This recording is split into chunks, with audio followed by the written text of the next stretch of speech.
बरसात की रात है, आसमान पर काली घटाएं छाई हुई हैं। हाथ को हाथ दिखाई नहीं देता और हर तरफ स्याह चादरों में लिपटा हुआ सन्नाटा फैला हुआ है।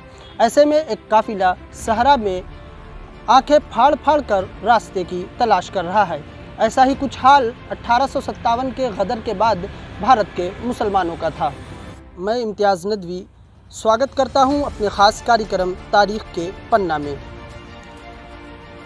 1857 के गदर के बाद आखिरी मुग़ल शहंशाह बहादुर शाह ज़फ़र को क्रांतिकारियों का नेतृत्व करने के इल्ज़ाम में गिरफ्तार कर रंगून के जेल में भेज दिया गया था।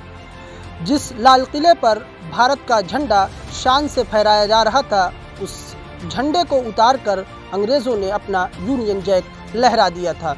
यूनियन जैक लहराने का मतलब ये था कि अब भारत अघोषित काल तक के लिए गुलामी की जंजीरों में जकड़ा जा चुका है।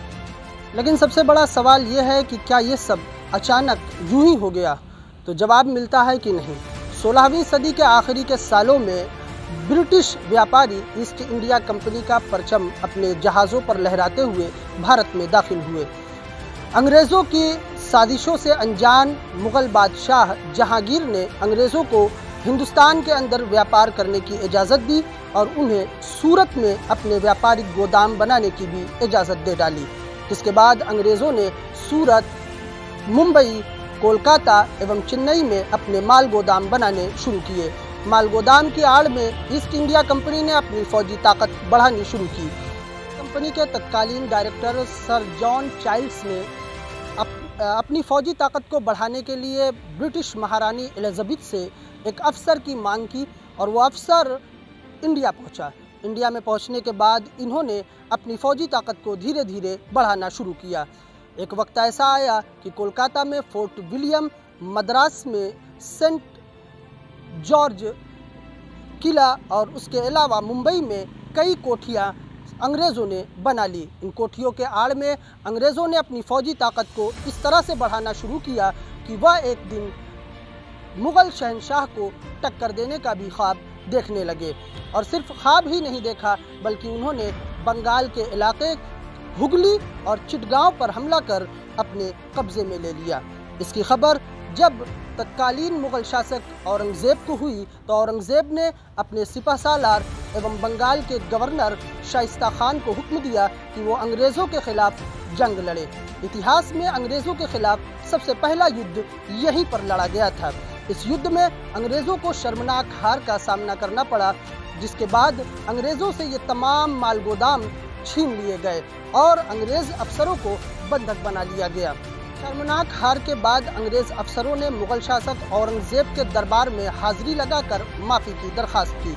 बहुत मिन्नत व समाजत करने के बाद बादशाह औरंगज़ेब ने अंग्रेज़ों को माफ़ कर दिया एवं उनकी दी हुई उनकी कोठियों को उनके हवाले कर दिया गया।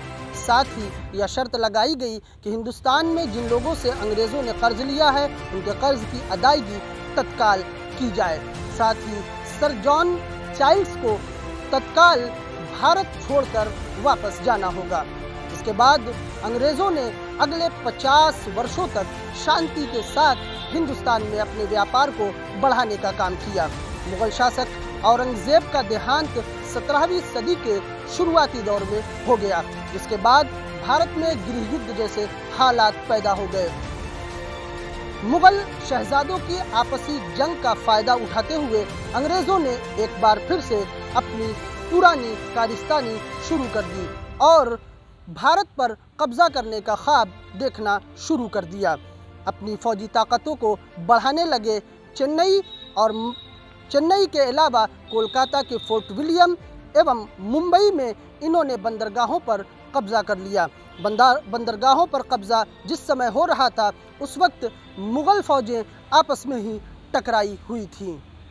मुग़ल शहजादों की फ़ौज आपस में टकरा रही थी। ठीक उसी समय अंग्रेज़ अपनी फ़ौजी ताकत चेन्नई, कोलकाता एवं मुंबई में बढ़ा रहे थे। सन 1740 आते आते उन्होंने ऐसे किले तामीर कर लिए जिन किलों को भेदना मुग़ल फ़ौजों के बस की बात नहीं थी। 1740 के बाद सबसे पहले अंग्रेज़ों ने बंगाल के इलाके में छोटे छोटे बादशाहों पर जंगे मुसल्लत की और उन इलाकों को अपने कब्जे में लेना शुरू किया।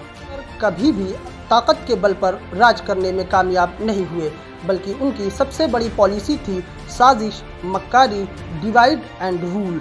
डिवाइड एंड रूल के तहत ही उन्होंने 17वीं शताब्दी के शुरुआत से जो कब्जा करना शुरू किया, तो 15 अगस्त सन 1947 तक इस पूरे मुल्क पर न सिर्फ राज किया बल्कि भारत को लूटने का भी काम किया। इस दौरान बहुत सारी जंगें लड़ी गई, बहुत सारे स्वतंत्रता सेनानियों ने अपनी जानों को कुर्बान किया।